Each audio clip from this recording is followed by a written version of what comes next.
না অনিশ্চয়তা একো নহয় বুলি মই ভাবোঁ। কাৰণ কিয় যিহেতু এইটো আইনৰ যিহেতু বিচাৰাধীন, যিহেতু আমি ইতিমধ্যে লিভ পিটিশ্যন এখন আবেদন কৰিছোঁ আৰু লিভ পিটিশ্যনৰ ওপৰত ইতিমধ্যে শুনানি হৈছে।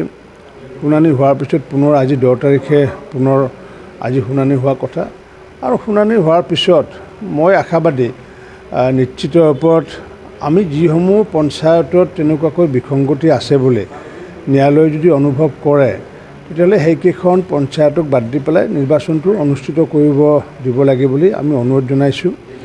যিহেতু মহামান্য সুপ্ৰিম কোৰ্টৰ এটা ভাৰ্ডিক্ট এটা আছে যে নিৰ্দিষ্ট সময়ৰ ভিতৰত যদি পঞ্চায়ত নিৰ্বাচন যদি অনুষ্ঠিত নকৰে, তেতিয়াহ'লে আপোনাৰ ভাৰত চৰকাৰৰ যি আঁচনিসমূহৰ টকা পইচা 15 ফাইনেন্সে হওক বা অন্য আঁচনিসমূহৰ টকা পইচা হয়তো এবছৰৰ ভিতৰত অনুষ্ঠিত নকৰিলে বন্ধ হৈ যায়।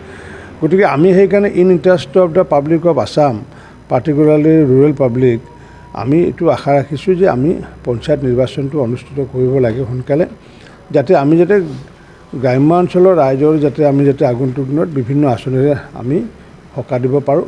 আৰু সেইখিনি কথা নিশ্চিত ওপৰত মহামান্য গুৱাহাটী উচ্চতম ন্যায়ালয়ে নিশ্চিত ওপৰত তেওঁলোকে হৃদয়ংগম কৰি আমি যিটো বিচাৰিছোঁ, যিকেইখন পঞ্চায়তক বাদ দি পেলাই হ'লেও নিৰ্বাচন অনুষ্ঠিত কৰাৰ কাৰণে যিটো অনুৰোধ জনাইছে, অনুৰোধক তেওঁলোকে সন্মতি দিব বুলি আমি আশা ৰাখিছোঁ। বঙাইগাঁও আমাৰ যিহেতু ভাৰতীয় জনতা পাৰ্টীয়ে আমাৰ নিজাববীয়াকৈ প্ৰস্তুতি চলাই আছে, ইতিমধ্যে অসম গণ পৰিষদৰ প্ৰস্তুতি চলাইছে আৰু স্থানীয় ভিত্তিত বঙাইগাঁও ভাৰতীয় জনতা পাৰ্টীৰ জিলা সভাপতিয়ে হওক বা জিলা সমিতিয়ে আৰু অসম গণ পৰিষদৰ জিলা সভাপতি বা জিলা সমিতিয়ে তেওঁলোকে যদি প্ৰয়োজন হয় আলোচনা কৰিব। এতিয়া কি তেওঁলোকে সিদ্ধান্ত লৈছে এতিয়ালৈ মই জ্ঞাত নহয়। গতিকে মোৰ কথা হৈছে কি যে ভাৰতীয় জনতা পাৰ্টীয়ে হওক বা মিত্ৰজোঁটে হওক সকলোৱে নিৰ্বাচনত জিকিব লাগে, বিশেষকৈ আঞ্চলিক পঞ্চায়তত আৰু জিলা পৰিষদত। আৰু আমাৰ যিসমূহ আমাৰ গাঁও পৰ্যায়ত যিসমূহ আছে, সেইবোৰতো মই মোৰ সমষ্টিত কৰি দিছোঁ যে মই সকলো প্ৰাৰ্থীকে আশীৰ্বাদ জনাইছোঁ। তেওঁ নিৰ্দলীয় হওক, তেওঁ বিজেপিৰে হওক, AGPৰে হওক, কংগ্ৰেছৰে হওক। কাৰণ কিয় মই ভাবোঁ এইটো যে আমি এইবাৰ পঞ্চায়তটো আমি ৰাজনীতিমুক্ত কৰিব বিচাৰিছোঁ। কাৰণ কিয় ৰাজনৈতিক দলৰ বহু নেতা পালি নেতা তেওঁলোকে পঞ্চায়ত পৰিচালনা কৰে আৰু তেওঁলোকে পঞ্চায়ত পৰিচালনা কৰাটো মই ভাবোঁ এইটো গণতন্ত্ৰৰ প্ৰতি এটা সুলক্ষণ নহয়।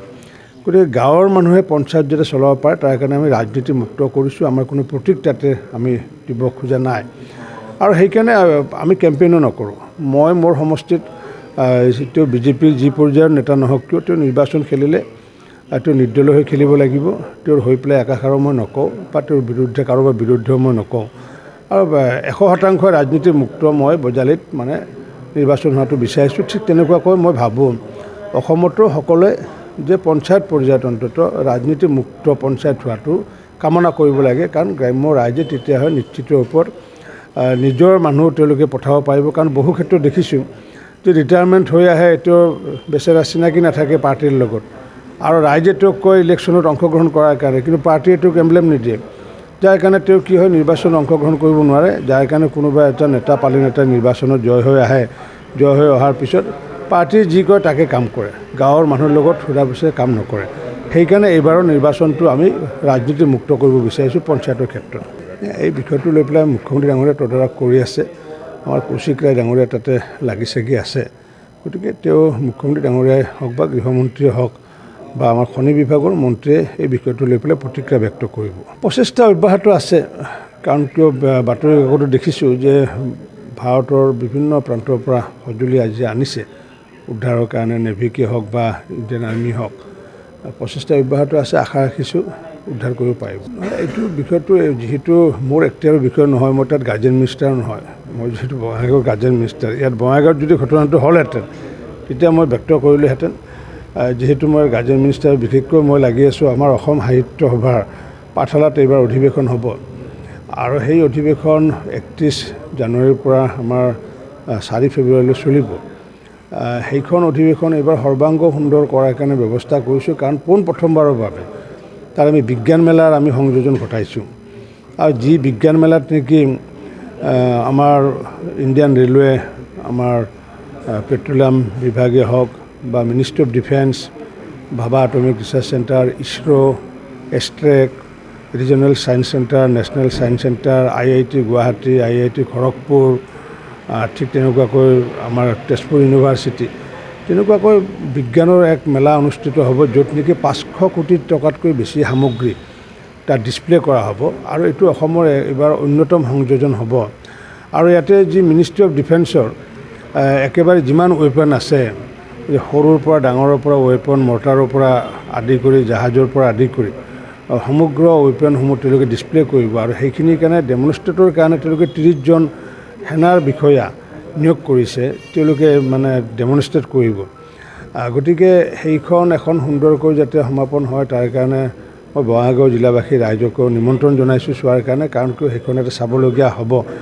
প্ৰতিগৰাকী ব্যক্তিয়ে নিজৰ সন্তানক লৈ পেলাই যাতে বিজ্ঞান মেলাখন যাতে চাব যায়, সাহিত্যভাৱে চাব যায়, তাৰ কাৰণে মই অনুৰোধ জনাইছোঁ।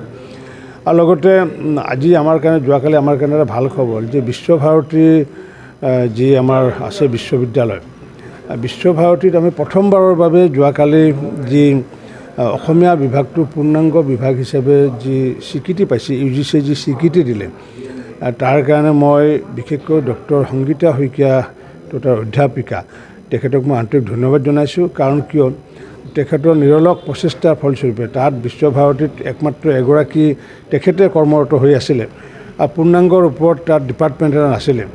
গতিকে আমি ধ্ৰুপদী ভাষা স্বীকৃতি পোৱাৰ পিছত আমাৰ মাননীয় প্ৰধানমন্ত্ৰী ডাঙৰীয়াৰ আশীৰ্বাদ, আমাৰ মুখ্যমন্ত্ৰী ডাঙৰীয়াৰো সক্ৰিয় সহযোগত আমি যি ধ্ৰুপদী ভাষাৰ স্বীকৃতি পালোঁ, যাৰ ফলস্বৰূপে UGCয়ে অসমীয়া যি বিভাগ